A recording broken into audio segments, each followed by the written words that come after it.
आज हम क्लास 9 हिंदी पाठ 13 ग्राम श्री के मल्टीपल चॉइस क्वेश्चन डिस्कशन करेंगे। प्रथम क्वेश्चन है, खेतों पर पड़ती सूर्य की किरणें किसके समान उज्जवल है? हीरे के समान, जल के समान, मोती के समान, चांदी के समान। तो इसका आंसर है डी, चांदी के समान। खेतों पर पड़ती सूर्य की किरणें चांदी के समान उज्जवल है। नेक्स्ट है, वातावरण में तैलाक्त गंध क्यों फैली हुई है? आसपास सरसों के बीजों से तेल निकाले जाने के कारण, किसी के तेल से युक्त बर्तन गिरने के कारण, पीली सरसों के फूलों के कारण, किसी स्त्री द्वारा तेल में भोजन बनाए जाने के कारण। तो इसका आंसर है सी, पीली सरसों के फूलों के कारण।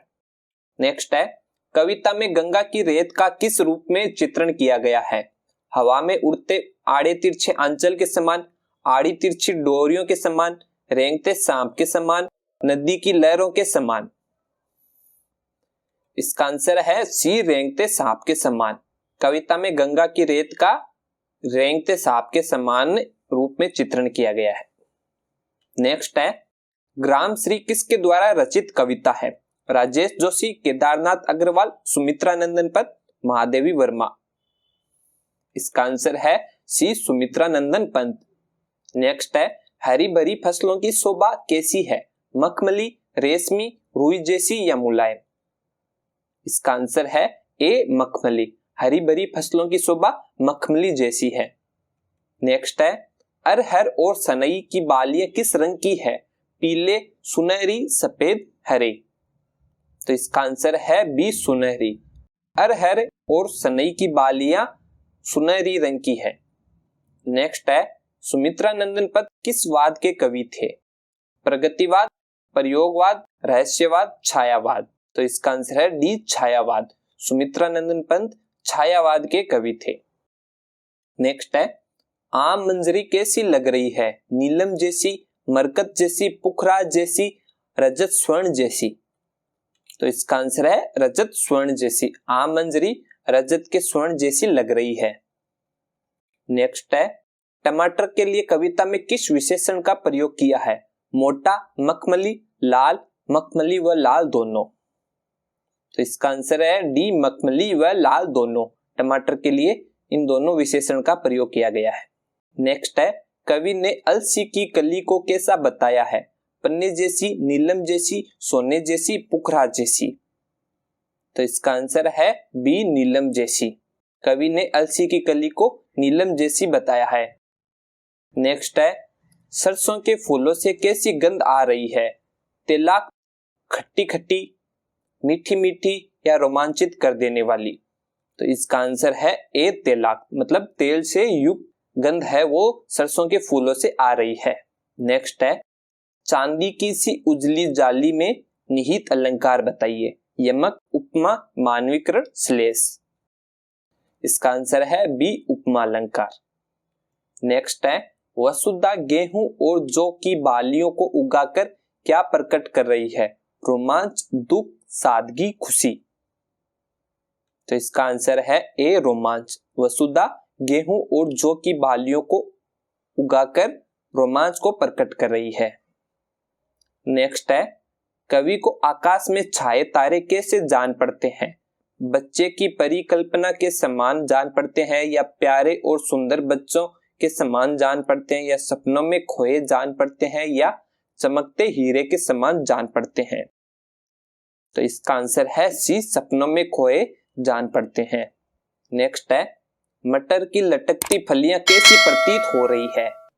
सोने की किंकणियों के समान, मखमली पेटियों के समान, सुनहरी पेटियों के समान, हल्की पेटियों के समान। तो इसका आंसर है बी, मखमली पेटियों के समान।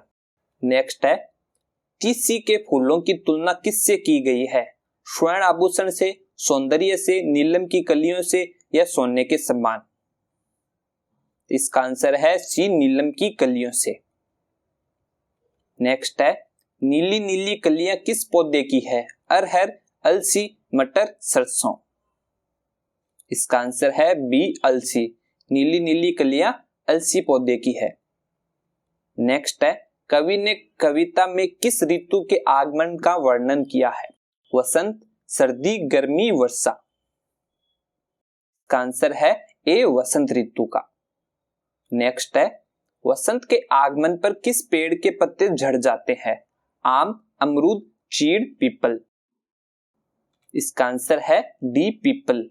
वसंत के आगमन पर पीपल पेड़ के पत्ते हैं वो झड़ जाते हैं। नेक्स्ट है, कौन सी रचना सुमित्रा नंदन पंत की नहीं है? स्वर्णलता, स्वर्ण किरण, स्वर्ण धुली, गुंजन। इसका आंसर है स्वर्णलता। यह रचना सुमित्रा नंदन पंत की नहीं है। बाकी स्वर्ण किरण, स्वर्ण धुली, गुंजन ये सभी रचनाएं सुमित्रा नंदन पंत की है।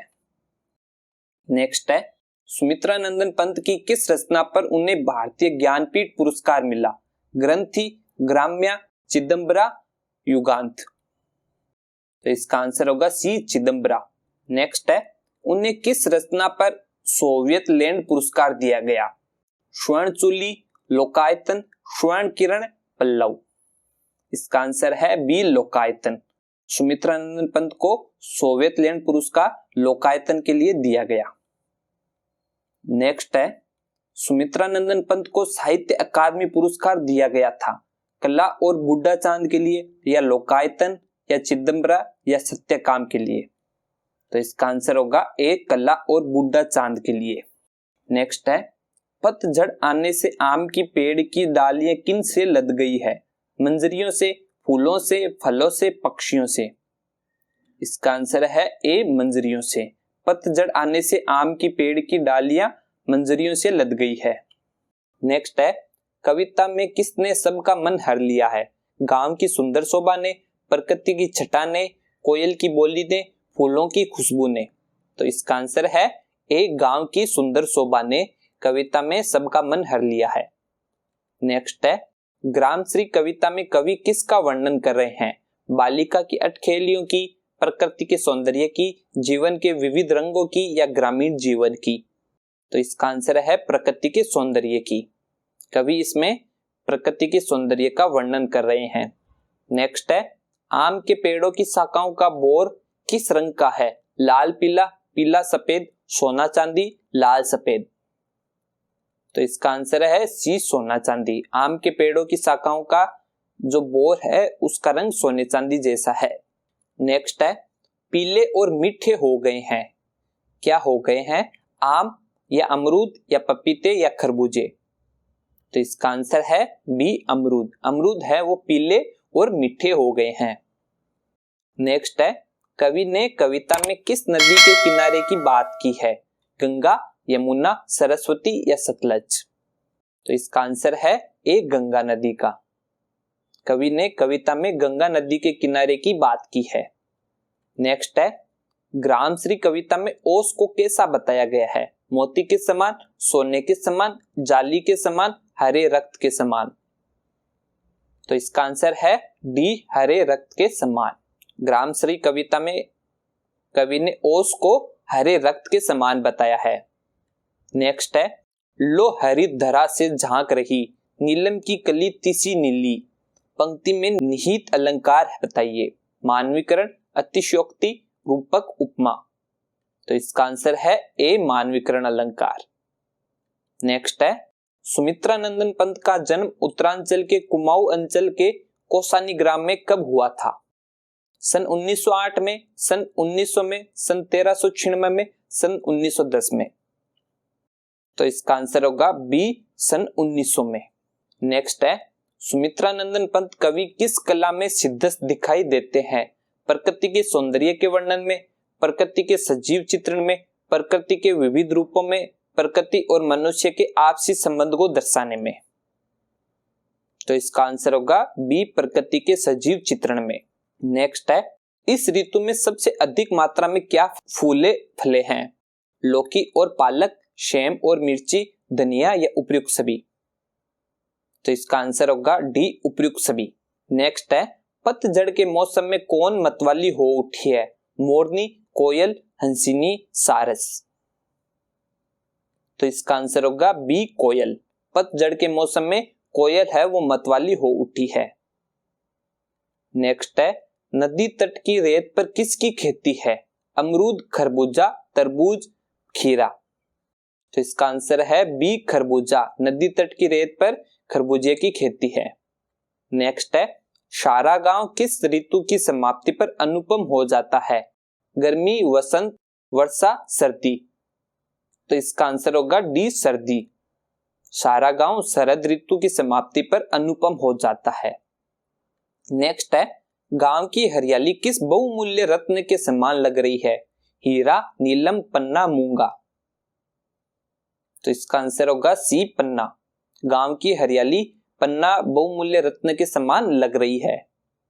नेक्स्ट है, गंगा के किनारे किसका ढेर लगा हुआ है? कचरे का, घास और तिनकों का, मिट्टी का या पत्तों का?